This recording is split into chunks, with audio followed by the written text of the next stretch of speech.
ज्योतिबाप्रमाणे 400 kilometre अंतरावर असणाऱ्या कोकणात मात्र गणेशाचे मोठे प्रस्थ आहे बरं का.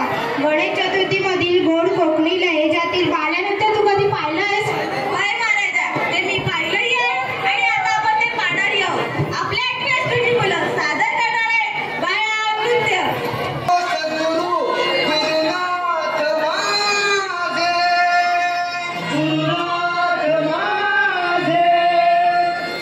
शिवपुरा चांदे